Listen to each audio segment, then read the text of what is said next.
sacrifice.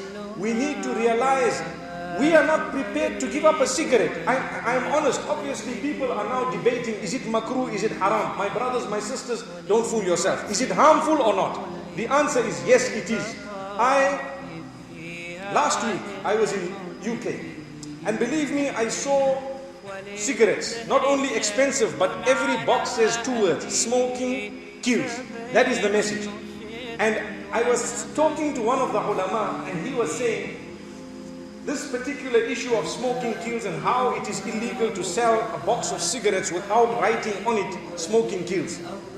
And then he said something very interesting. He said, you know, when the law came out that you are not allowed to sell cigarettes unless you write smoking kills or is harmful to you on the box, all the tobacco companies immediately signed up and agreed, and they said, we'll write it in big. Why? They are so confident of their product that no matter how much we tell these people, you will die, they say, no problem, I take the puff. Wallahi, look at that. Have you thought of it that way? They are so confident of their product. Who will tell you, brother, you are dying if you enter here, there are lions? And you say, no problem, I'll go inside. They wouldn't do that. The zoo won't tell you, it's like bungee jumping in Zimbabwe. They won't tell you, look, you can jump for free, no strings attached. Nobody would go. But at the same time, we, Muslims, we see them writing, smoking kills, and we say, no problem, we're going. They were so confident that they've got us nailed. That's what it is. They've got us nailed. They don't mind. Even if they write to you, smoke 5, you die instantly. We'll smoke 4.5, 4 3/4. And we leave the little quarter. May Allah safeguard us. Is this what? We cannot sacrifice a cigarette. How many of us are ready to throw it out? People died for you. That's why the deen is here today. Hamza ibn Abdul Muttalib was murdered because of you. And you cannot give up a cigarette. Allahu Akbar. Mus'ab ibn Umayr radiyallahu anhu was murdered because of you, and you cannot cover your hair, my sister. If they did not fight, where would we be today?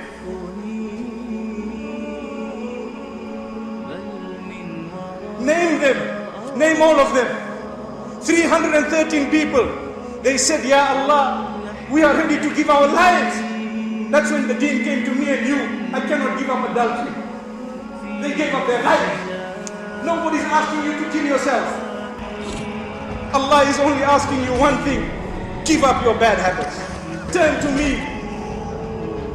They gave their lives for you. Wallahi, they died. They were murdered in cold blood. They went, go and see what happened to them. And I cannot give up pornography. What a silly habit. Where is it going to get me? What is it? I cannot cover myself for the sake of Allah. And then I want to say that no, I am happy to be an ummati of Muhammad sallallahu alayhi wa sallam. Think about this. It is by far the most powerful question you will ask yourself. Nobody is asking you to die right now and right here.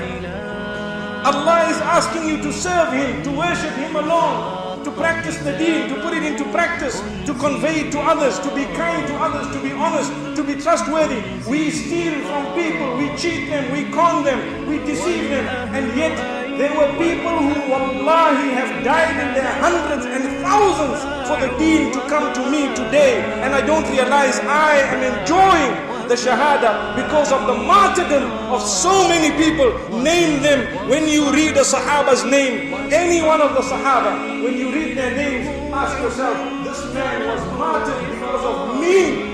The deen came to me today. What am I doing? I can't even sacrifice for the sake of Allah to get up for Salatul Fajr. Is that the deen? Are you going to die by getting up for Salah? No, you're not. We go to Mecca, we go to Medina Munawwara, we make salam, we go to Baqi', we greet, and we know, we go to Uhud, we see, we feel, the hair stands. Is that where it stops? Think for a moment. Wallahi, they fought with their swords. The enemy came to swipe. They stood so that those who remained carried the deen. Today, it is here in Port Elizabeth, strong, live and kicking. Why? Because of the sacrifice that is made. If you are not ready to make a sacrifice, who knows, the deen may be taken away from yourselves and your progeny. And Allah says it in the Quran, very, very loud and clear. It is so scary, but we need to word it to ourselves firstly. And remind ourselves. يا أيها الذين آمنوا من يرتد منكم عن دينه فسوف يأتي الله بقوم يحبهم ويحبونه أذلة على المؤمنين أعزة على الكافرين. الله أكبر. What powerful verses they are. Allah says, O you who believe, whoever from amongst you turns away from your deen, so Allah will bring forth other people. Allah will bring forth a nation, a group of people who will love Him and who will love them, meaning who will love Allah and Allah will love them. And they will be humble when it comes to the mu'mineen, and they will be strengthened against the kuffar. Subhanallah, they will be solid, not like us, weaklings. Allahu Akbar.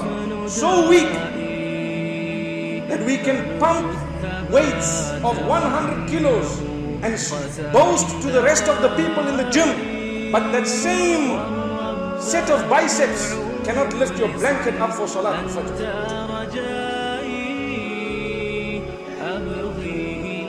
Where are we? What are we doing? Why are we deceived? We cannot sacrifice. So this is it. We need to constantly ask ourselves, what have I done?